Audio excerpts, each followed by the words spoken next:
एक महिला पटवारी एक जमीन की नापतोल करने के लिए एक जगह जाती है। दरअसल जिस जमीन की नापतोल करने के लिए वो जा रही थी वह जमीन विवादित हो चुकी थी और इसी वजह से मालिक ने नापतोल करने के लिए उनको बुलाया था।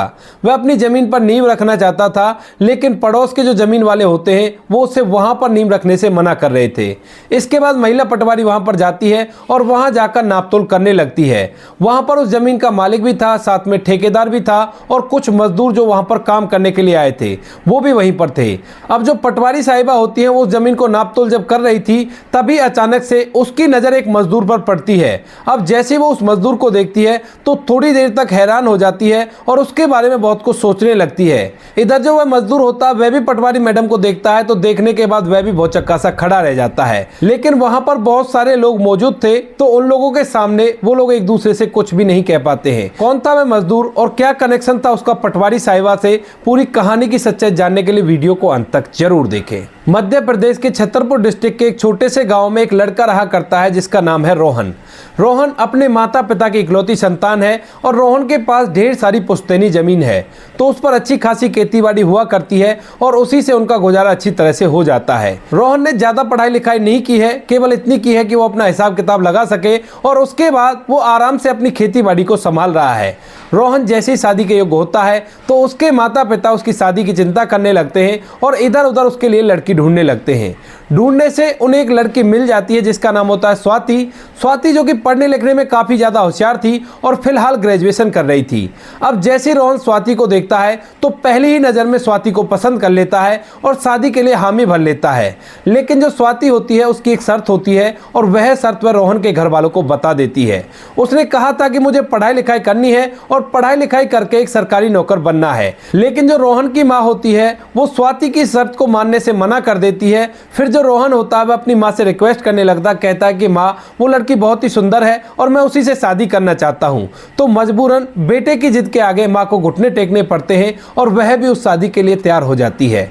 अब माँ जब इस शादी के लिए तैयार हो जाती है तो दोनों परिवार वाले मिलकर एक निश्चित मुहूर्त निकालते हैं और उस निश्चित मुहूर्त पर रोहन और स्वाति की शादी करा देते हैं। शादी होने के बाद जो स्वाति होती है रोहन के घर में आती है और अच्छी तरह से घर को संभालने लगती है।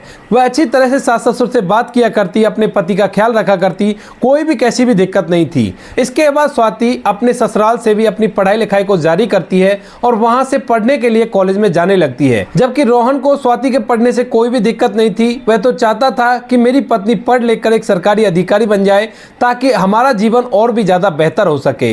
उन दोनों के बीच में बड़ा ही प्यार होता है। रोहन स्वाति की हर छोटी मोटी इच्छा को पूरा कर दिया करता। इधर जो स्वाति है वह भी रोहन से प्यार किया करती है। लेकिन जो स्वाति की सास है वह धीरे धीरे अपनी बहू के कामों में नुक्स निकालने लगती है और बात बात पर उसे ताना मारने लगती है। यह बात स्वाति को बुरी लगा करती है और जब इसके बारे में वो अपने माता पिता को बताती है तो वो लोग उसे समझा देते हैं। कहते हैं कि बेटी नई नई शादी हुई है तो अभी तो ऐसा हो सकता है, लेकिन धीरे धीरे सब कुछ ठीक हो जाएगा, तुम कैसी भी चिंता मत करो। ऐसा कहकर स्वाति के घर वाले स्वाति को समझा देते हैं और इसी तरह से कुछ दिन और बीत जाते हैं। लेकिन धीरे धीरे स्वाति की सास का टॉर्चर और भी ज्यादा बढ़ जाता है और अब तो वह स्वाति के बाहर जाने पर भी उंगलियां उठाने लगती है। रोहन को वह स्वाति के खिलाफ उल्टा सीधा भड़काया करती और कहा करती कि बेटा ये बाहर पढ़ने के लिए जाती है तो इसे बाहर की हवा लग गई है, ये हम लोगों को कुछ समझती नहीं है और ना ही हमारा आदर करती है। जबकि जो साथी है अच्छी तरह से अपने सास ससुर का आदर किया करती और अपने पति का कहा माना करती। जब रोहन के थ्रू ये बातें स्वाति को पता चलती हैं तो उसे बड़ा ही बुरा लगता है और एक दिन वो अपनी सास से कहने लगती है, कहती है कि सासू माँ ये कोई अच्छी बात थोड़ी ना है जो आप करती हो, आप हम दोनों के बीच में दरार क्यों पैदा कर रही हो। लेकिन तभी जो स्वाति की सास होती है वह उससे उल्टा लड़ाई करने लगती है और उसे जोर जोर से धमकाने लगती है। अब जैसे घर के अंदर कलह का माहौल होता है तो वहां पर रोहन भी आ जाता है और रोहन आने के बाद पूरी तरह से कंफ्यूज हो जाता है। अब वह अपनी पत्नी की ओर ले तो वह अपनी माँ का बुरा हो जाएगा, अगर माँ की ओर ले तो अपनी पत्नी का बुरा हो जाएगा। इसी वजह से वह चुपचाप एक कोने में खड़ा हो जाता है। लेकिन जब रोहन की पत्नी स्वाति बार बार अपनी सास को बुरा भला कह रही थी तो उसी समय रोहन की मां रोहन से कहने लगती है कि तू तो अपने जोड़ू का गुलाम हो गया है ना, इसी वजह से तेरी पत्नी मुझे ऐसा कह रही है, मैं ही इस घर को छोड़कर चली जाती हूं। अब यह सब कुछ सोचकर रोहन खड़ा होता है और खड़ा होने के बाद अपनी पत्नी को 2 थप्पड़ लगा देता है। जैसे उसने अपनी पत्नी स्वाति को 2 थप्पड़ लगाए थे तो स्वाति को फिलहाल रोहन बहुत ही बुरा लगता है और वह सोचने लगती है कि बिल्कुल भी नहीं देख रहे कि किसकी गलती है और किसकी नहीं और ये मुझ पर हाथ क्यों उठा रहे हैं। इसी वजह से जो स्वाति होती है गुस्से गुस्से में अपने पिता के पास फोन कर देती है और उन्हें यहाँ पर बुला लेती है अपने साथ ले जाने के लिए। इसके बाद स्वाति के पिता उसे समझाने की कोशिश करते हैं, लेकिन स्वाति एक नहीं सुनती और अपने पिता के साथ यहाँ से रूठकर मायके चली जाती है। स्वाति का पिता सोचता है कि कोई बात नहीं, थोड़े बहुत दिन में सब कुछ शांत हो जाएगा और उसके बाद ये दोबारा से चली जाएगी। लेकिन जो स्वाति थी वह बिल्कुल भी अब रोहन के पास नहीं जाना चाहती थी और ना ही वह उससे बात करना चाहती है। रोहन के कई फोन उसके पास आते हैं, लेकिन स्वाति रोहन का फोन नहीं उठाती है। इसके बाद एक दिन रोहन स्वाति को मनाने के लिए उसके मायके में आता है, लेकिन स्वाति उसे यह कहकर मना कर देती है कि या तो तुम मेरे साथ रहोगे या फिर अपनी माँ के साथ। अगर तुम्हें मेरे साथ रहना है तो बेशक से मैं तुम्हारे साथ चल दूंगी, लेकिन उस घर में अगर तुम्हारी माँ भी रहेगी तो वहां पर मैं बिल्कुल से नहीं रहूंगी। अब यह बात रोहन को बुरी लगती है तो वह पहले तो अपनी पत्नी को समझाने की कोशिश करता है, लेकिन जब पत्नी नहीं मानती तो उससे कह देता है कि ठीक है स्वाति, अगर ऐसी बात है तो तुम आराम से यहाँ पर रहो, मैं तुम्हें कभी भी लेने के लिए नहीं आऊंगा। ऐसा कहकर रोहन वहां से चला जाता है और अपने परिवार के साथ रहने लगता है। अब जब स्वाति देखती है कि उसका पति उसे लेने के लिए नहीं आ रहा है तो उसके बाद वो कोर्ट में तलाक का केस दर्ज करा देती है और दोनों का तलाक हो जाता है। तलाक होने के बाद रोहन अपने घर रहता है, स्वाति अपने घर रहती है और दोनों एक दूसरे से अलग हो गए थे।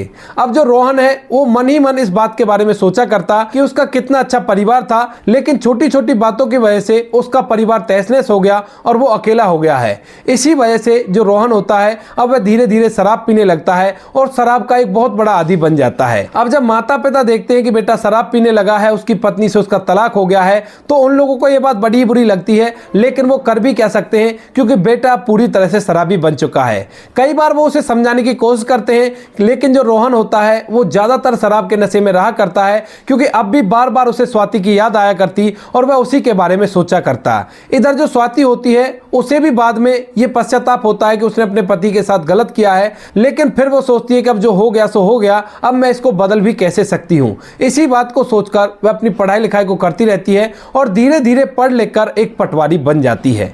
अब जैसे वो पटवारी बनती है तो उसके बाद एक जगह पर जाकर अपना कार्यभार संभालने लगती है और मेहनत करने लगती है।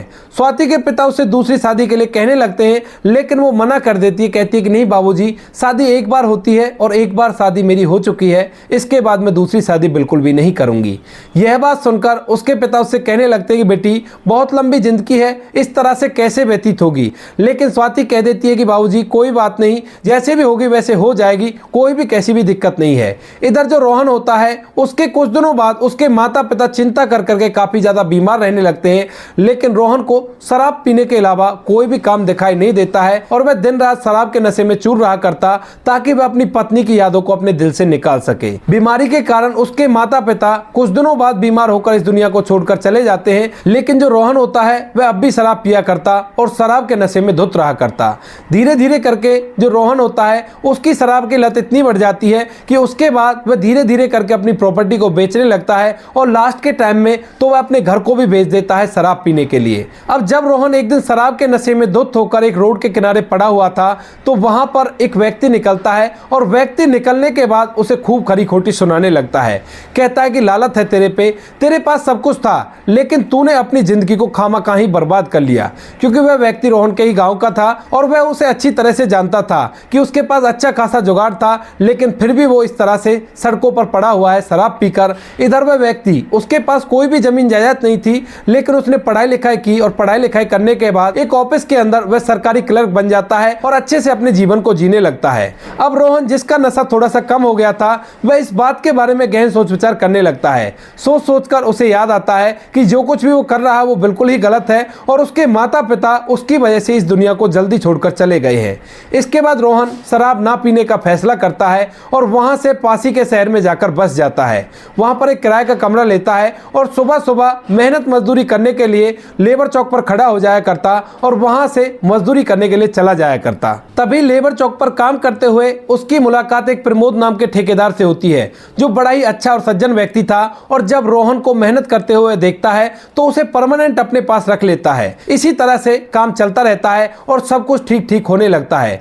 धीरे धीरे रोहन ने कुछ पैसे भी जोड़ लिए थे और घर के अंदर सुख सुविधाओं के सामान की की मौज भी कर ली थी। जिस कमरे के अंदर वो रहा करता था उसके अंदर उसने फ्रिज, टीवी, पंखा, कूलर, हर चीज का सुविधा कर ली थी और अच्छी तरह से जिंदगी को जिया करता। दिन के समय में मेहनत किया करता और शाम के समय में अपने उस किराए के कमरे के अंदर आराम किया करता। कभी कभी उसे अपनी पत्नी स्वाति की याद आती है, लेकिन वो करे भी तो क्या करे, क्योंकि अब फिलहाल उसके पास कुछ भी नहीं है और उसकी पत्नी से उसका तलाक हो चुका है। वह अपने पुराने दिनों को याद किया करता जब वो राजाओं की तरह रहा करता और उनके खेतों में और मजदूर काम किया करते थे। स्वाति से तलाक हुए उसे 6 साल हो जाते हैं और 6 साल बाद रोहन की जिंदगी दोबारा से पटरी पर आने लगती है। अब तभी एक दिन उसका ठेकेदार उसके पास फोन करता है और उसे काम पर बुलाता है।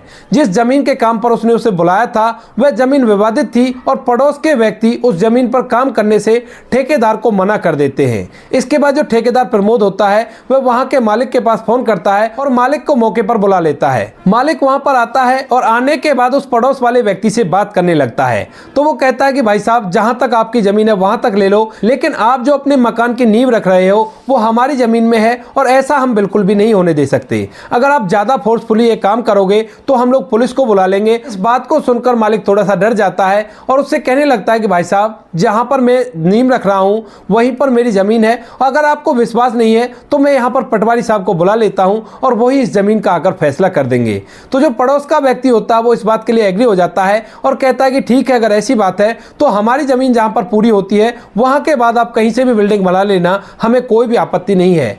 तो जो उस जमीन का मालिक होता है वह वहां से ठेकेदार से कह देता है कि अब तुमको कल आना होगा, मैं पटवारी साहब से बात कर लेता हूं, कल वो आकर इस जमीन की नापतोल कर देंगे और उसके बाद ही काम होगा। इधर जो मालिक होता है वहां के पटवारी साहब के पास जाने लगता है तो उसे पता चलता है कि यहाँ की जो पटवारी है वो एक महिला पटवारी है। तो वह उससे जाकर अपनी समस्या बताता है। तो जो महिला पटवारी होती है उसकी समस्या का समाधान करने के लिए कल की बोल देती है और कहती है कि कल मैं आकर तुम्हारी जमीन की नापतोल कर दूंगी और उसके बाद तुम आराम से काम कर सकते हो। इसके बाद जैसे ही दूसरा दिन होता है तो दूसरे दिन सुबह सुबह मालिक उस जमीन पर पहुंच जाता है और ठेकेदार के साथ साथ रोहन को भी वहां पर बुला लिया जाता है। रोहन आकर वहां पर थोड़ा थोड़ा काम करने लगता है और उसी दौरान पटवारी साहिबा भी वहीं पर आ जाती हैं। जैसे ही रोहन पटवारी साहिबा को देखता है तो एकदम से भौचक्का सा खड़ा रह जाता है, क्योंकि दोस्तों सामने जो पटवारी साहिबा थी वह और कोई नहीं, उसकी तलाकशुदा पत्नी स्वाति थी, जिससे काफी दिनों पहले उसका तलाक हो गया है। रोहन स्वाति को देखकर एकदम से भौचक्का सा रह गया था और अपने चेहरे को छुपाने लगता है। इधर जो स्वाति होती है वो जैसे उस जमीन की नापतोल कर लेती है तो उसकी नजर भी रोहन पर पड़ जाती है और उसे देखने के बाद स्वाति बहुत कुछ सोचने लगती है। उसके दिमाग में चलने लगता है कि इसके पास तो ढेर सारी जमीन जायदाद थी, फिर ऐसा क्या हो गया जो ये यहाँ पर मजदूरी करने पर मजबूर हो गया है। इन सभी बातों को सोचकर स्वाति थोड़ी देर तक ऐसे ही उस मजदूर की तरफ देखती रहती है और रोहन भी उसकी तरफ देखता रहता है। जब स्वाति गौर करती है कि और लोग भी उनकी तरफ गौर दे रहे हैं तो एकदम से वो अपनी नजर हटाती है, क्योंकि वहां पर ढेर सारे लोग थे, और अपने काम को कंप्लीट करने लगती है। अपना काम कंप्लीट करने के बाद वह उन लोगों को बता देती है कि यहां तक इनकी जमीन है और यहां से आगे आपकी जमीन है, आप आराम से अपना काम कर सकते हो। उसके बाद जो ठेकेदार होता है वो काम को चालू करता है और वहां पर उस जमीन का काम चालू हो जाता है। पूरा दिन भर रोहन वहां पे काम करता है और शाम के समय अपने कमरे में लेटा लेटा स्वाति के बारे में सोचने लगता है। इधर जो पटवारी साहिबा स्वाति होती है वह भी रोहन के बारे में सोचने लगती है और ढेर सारे सवाल उसके दिमाग में रोहन को लेकर चल रहे हैं कि उसके साथ ऐसा क्या हुआ जो वो इस तरह से मजदूरी करने के लिए मजबूर हो गया। रात भर सोचने के बाद जो स्वाति होती है वो फैसला करती है कि वह रोहन के बारे में जानेगी और जानने के बाद पता लगाएगी कि रोहन के साथ ऐसा क्या हो गया जो वह मजदूरी करने लगा। दूसरे दिन सुबह सुबह स्वाति उठती है और उठने के बाद सीधा उस जगह पर पहुंच जाती है जहां पर रोहन पहले रहा करता था और जहां से उसका तलाक हो गया था। वहां जाने के बाद जब वह पता करती है तो उसे पता चलता है कि रोहन यहां पर नहीं रहा करता है। उसने काफी दिनों पहले अपने घर को बेच दिया, अपनी जमीन को बेच दिया है और अब वो शहर के अंदर रहा करता है। एक पड़ोस का ही व्यक्ति उसे रोहन का एड्रेस दे देता है, क्योंकि रोहन उसे बताकर गया था कि अगर मेरे घर पर कोई भी आए तो आप उसे मेरा एड्रेस दे देना। उसने रोहन का एड्रेस उसे दे दिया था और स्वाति उस एड्रेस को लेकर सीधा रोहन के पास चली जाती है। अब जैसे ही रोहन के घर वो पहुंचती है तो देखती है कि उसके उस कमरे पे जिसका एड्रेस उसे गांव से मिला है उस पर ताला लगा हुआ है और रोहन फिलहाल यहाँ पर नहीं है। यह बात देखकर स्वाति थोड़ी सी परेशान होती है, लेकिन फिर वो सोचती है कि इस मकान मालिक को जरूर इसका नंबर पता होगा, तो उससे इसका नंबर ले लेती हूँ और फोन पर ही उससे बातें कर लूंगी। तो वह मकान मालिक के पास जाती है और मकान मालिक से रोहन का नंबर मांगने लगती है, क्योंकि मकान मालिक के पास रोहन का नंबर था। तो इसी वजह से जो मकान मालिक होता है वह स्वाति को रोहन का नंबर नंबर दे देता है। अब स्वाति वहां से अपने घर चली जाती है और वहां पर कमरे के अंदर लेटकर ये सोचने लगती है कि मैं रोहन से बात करूं या ना करूं। फिर भी वो जैसे तैसे करके हिम्मत करती है और हिम्मत करने के बाद रोहन को फोन मिला देती है। रोहन जो कि फिलहाल मजदूरी कर रहा था, जैसे ही वो देखता है कि उसका फोन रिंग कर रहा है तो अपने फोन को उठाकर कान से लगा लेता है। पूछता है कि कौन है, तो सामने से स्वाति बोलती है, कहती है कि रोहन मैं स्वाति हूं। अब जैसे ही रोहन स्वाति का नाम सुनता है तो उसको समझ नहीं आ रहा कि वो फिलहाल क्या कहे और वो बहुत ही ज्यादा हैरान सा खड़ा रह जाता है। वह कुछ बोल नहीं पाता है। इधर से जो स्वाति है वो बार बार कहने लगती है कि रोहन ये तुम ही हो ना, तुम बात क्यों नहीं कर रहे। लेकिन रोहन स्वाति से कुछ कह नहीं पाता है और इसके बाद वो फोन को काट देता है। अब और जो मजदूर वहां पर काम कर रहे थे वह पूछने लगते हैं कि भाई किसका फोन है, तो वो कह देता है कि कंपनी वालों का है और ना जाने क्या क्या स्कीमें बता रहे थे। ऐसा कहकर वो फोन को वहीं पर रख देता है और अपने काम धंधे में लग जाता है। स्वाति जैसे ये सब कुछ देखती है तो वो सोचने लगती है कि शायद रोहन ने अब तक मुझे माफ नहीं किया है और मेरी वजह से उसकी ये हालत हुई होगी जिस वजह से वो मुझसे बात नहीं करना चाहता। इसी बात को सोचकर स्वाति पूरा दिन भर उदास रहती है और अपने काम धंधे में लगी रहती है। लेकिन जैसे ही शाम के 7 बजते हैं तो 7 बजे फिर से स्वाति का फोन रिंग करता है और इस बार इधर साइड से रोहन का फोन आया था। तो स्वाति चहकते हुए उस फोन को उठाती है और उठाकर बात करने लगती है। तभी जो रोहन है वो कहने लगता है कि स्वाति तुमने आज इतने दिनों बाद फोन मुझे कैसे किया है। तभी जो स्वाति है सबसे पहले रोहन से माफी मांगने लगती है और कहती है कि रोहन मुझे माफ कर दो, मुझसे बहुत बड़ी गलती हो गई, जो कुछ भी हुआ था वो मेरी गलती थी। लेकिन मैं जानना चाहती हूँ कि तुम्हारे साथ ऐसा क्या हो गया जो तुमने अपनी सारी जमीन जायदाद को बेच दिया और उसके बाद यहाँ पर मजदूरी कर रहे हो। तो उसके बाद जो रोहन होता है वो कहता है कि देखो वैसे तो तुम्हें हक नहीं है ये बात जानने का, लेकिन कहीं ना कहीं मैं अब भी तुमसे प्यार किया करता हूँ तो मैं तुम्हें बता ही देता हूँ। तुम्हारे जाने के बाद बार बार मुझे तुम्हारी याद सताया करती थी और उसके बाद मैं शराब पीने लगा। शराब पी पी कर मैंने अपने पूरी प्रॉपर्टी को बर्बाद कर लिया। जब मुझे होश आया तो मेरे पास कुछ भी नहीं था, मैं रोड किनारे शराब के नशे में पड़ा हुआ था। उसके बाद मैंने दोबारा से फैसला किया कि अपनी ज़िंदगी को अच्छी तरह से जीऊँगा और उसके बाद मैं यहाँ पर आकर शहर में अपना जीवन व्यतीत कर रहा हूँ और अच्छी तरह से अपने जीवन को जी रहा हूँ।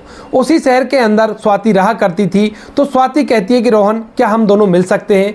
तो रोहन पहले तो मना करता है, लेकिन जब स्वाति बार बार रिक्वेस्ट करती है तो वह भी मिलने के लिए तैयार हो जाता है और स्वाति उसे एक पार्क के बारे में बता देती है और वहां पर रोहन स्वाति मिलने के लिए पहुंच जाते हैं। मिलने के बाद स्वाति और रोहन एक दूसरे से बातें करते हैं और बातों के दौरान दोनों एक दूसरे के सामने अपने अपने गमों का पिटारा खोल देते हैं और दोनों को पता चल जाता है कि अलग होने के बाद दोनों में से कोई भी सुखी नहीं है, दोनों ही अलग होने की वजह से दुखी है। इधर जो स्वाति होती है उसने अब तक शादी इसी वजह से नहीं की थी क्योंकि वह नहीं चाहती थी कि रोहन के अलावा किसी और को वह अपने पति के रूप में स्वीकार करे।